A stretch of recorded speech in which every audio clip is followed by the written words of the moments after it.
again. Here's card number 5 from our Nature's Harvest set, and this is actually my favourite card of all of them.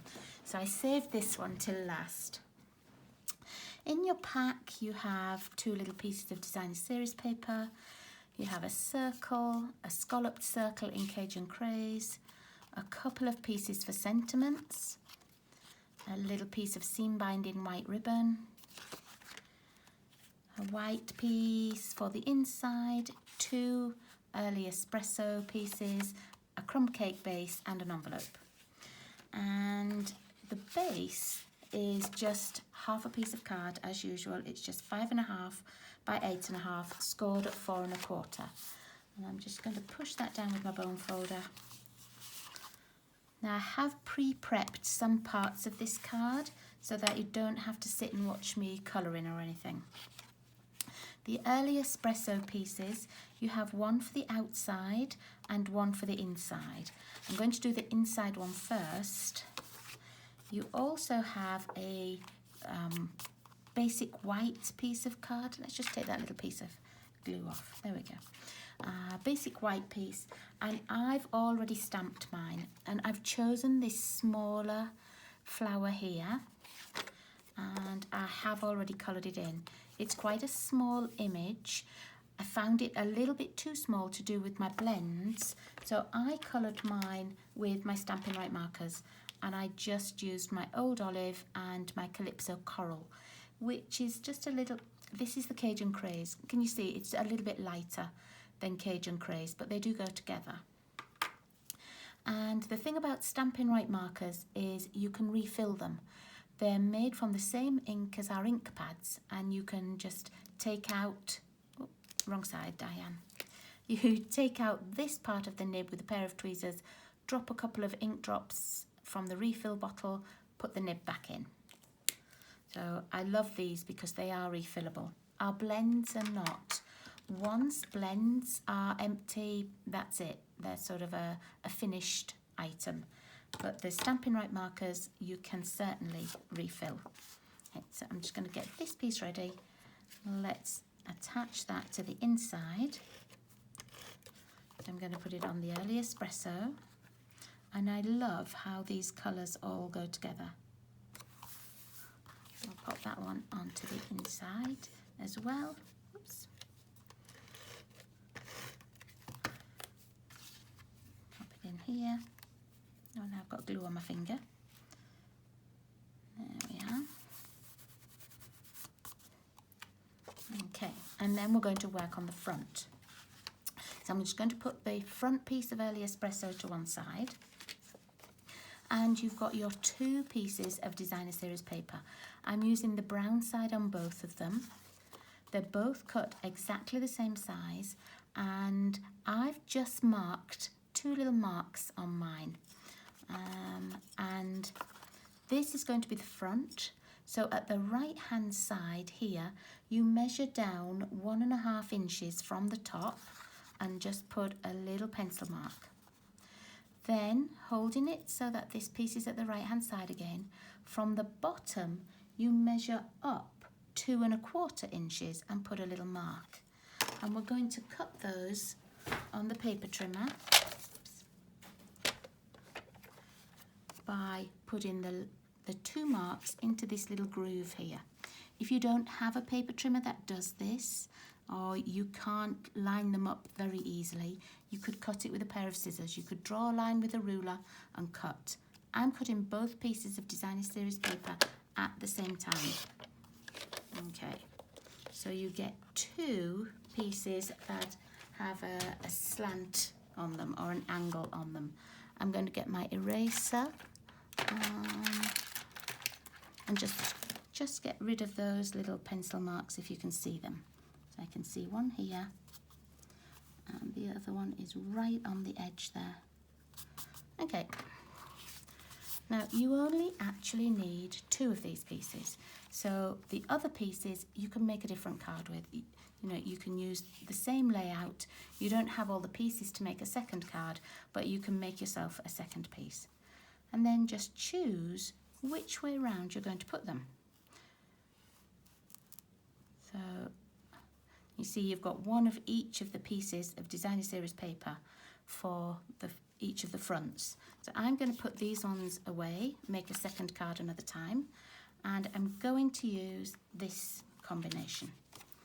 And they will just attach onto the front of this piece of early espresso, and there. So you will end up with a front card that looks like this. You just have a little border all the way around, and they will fit together just perfectly. Let's move that one out of the way. Okay, so you just need to make sure you've got that even border. I'm not going to squash it all the way down until I've got this piece in as well. That will mean I can move it easier. If you use your liquid glue, you don't even have to worry about that, because you have a couple of minutes before liquid glue is dry. Try not to leave a gap between the two pieces of designer series paper. Let me see, that's actually a bit too far off to the right for me. So I'm just going to take it off. It shouldn't have stuck very far yet, but probably has.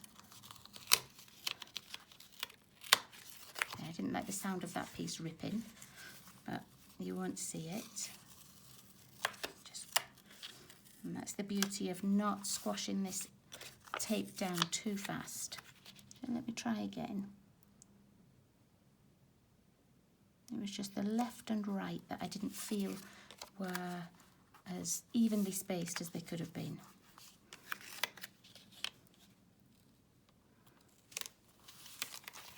I promise you it's not difficult. I'm making it more difficult than it really is. There we go. And you just need to have those two pieces of paper butted up against each other so that you haven't got a gap. There we go. Okay, and I'm going to add that to the front of my card.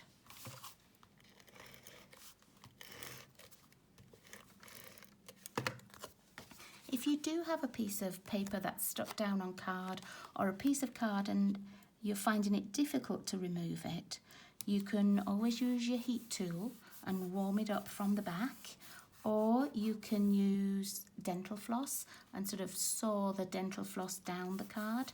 That works too. There's always a way to take the paper off without having to just, abandon the project. Okay, so let's pop this away because I don't need that again at the moment.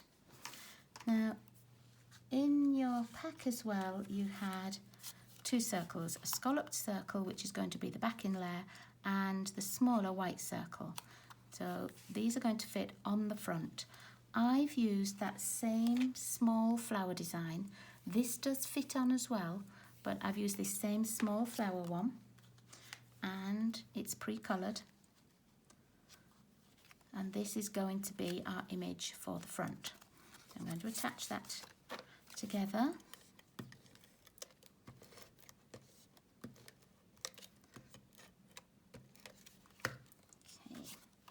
I think this looks so pretty. And once that's on there, it just looks the same as this Cajun Craze, even though it's the Calypso Coral. And when you really look at it, it is a little bit lighter, but I think it just goes so nicely together. Okay. And then you have two little pieces for sentiments. And that's because I didn't quite know which sentiments you might have, whether what you wanted to write fitted on there. So you've got a long piece for a longer sentiment, the small piece, this is the die from the Nature's Harvest set. And I've stamped in the early espresso because this is the colour for the border here, and it's actually the colour that I stamped the flowers in rather than a memento black. I used the early espresso brown. So you've got sort of a thank you or whatever sentiment would fit in that small one for you. Or I've used the artistically inked set, which I've been using throughout this whole series of 5 cards. And I've stamped a happy birthday in early espresso. So I might have it so that it goes all the way across the card like this. You could certainly use this. You could have the floral image to the left, and pop this over here so that it fits. But I think I'm going to use the longer one. You also have a small piece of ribbon, just an 8-inch piece, which is enough to tie a bow. If you don't want to put a bow on, you can put this over that seam and maybe a knot at the end if you wanted. But I've tied mine in a bow, and I'm actually going to attach it, oops, that's back to front. I'm actually going to attach it onto here. So I do need to cut the tails here, but I'm just trying to decide if I want that. I think I want that just in the middle. And then you'll see the happy birthday across the middle as well. Okay, so let me see. You could banner the end if you wanted, or you could just make it so that it goes all the way across, and that's what I'm going to do. I'm going to cut it so it's the same width as the paper, which was 3 3/4. I'm just going to make a little mark because I want that fairly well in the middle, just so that I know when I get to do my cutting.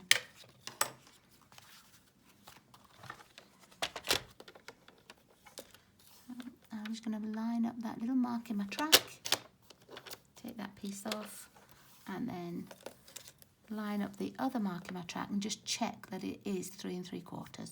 Bang on. Okay. So I'm going to put this up on dimensionals, and I'm going to put my sentiment on dimensionals as well.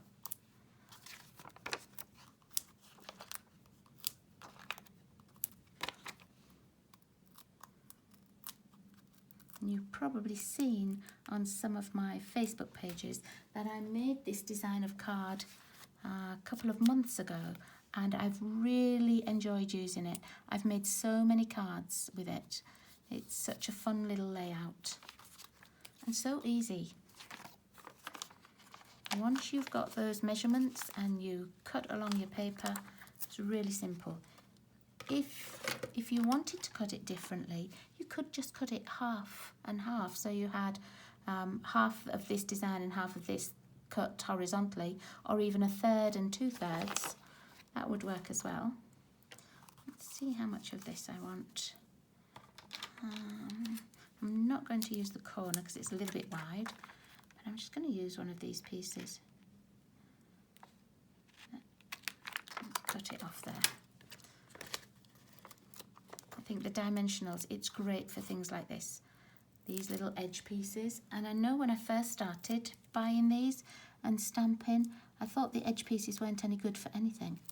And then I realised actually they're one of the best pieces in there.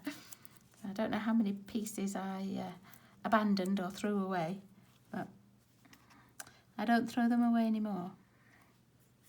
Okay. Now I'm going to use a dimension, no I'm not, I'm going to use a glue dot for my little ribbon. See which is the back and which is the front. I don't think it really matters on this. And I just tied this with my little bow maker. You can certainly just tie it by hand or wrap it round the tines on a fork if you don't have a bow maker. I'm just going to add this to the very bottom of the flowers, and I've got a little tiny bit of the glue dot just showing, and I don't want things to stick, so I'm just going to poke it under that ribbon, and then I'll get my ribbon scissors and let's just cut those ends. I'd like them to be quite long, but not over the birthday writing.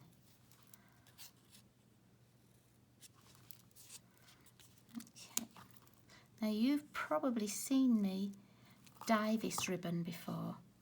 You can use a couple of drops of re-inker in some water and pop the ribbon in and it will dye it.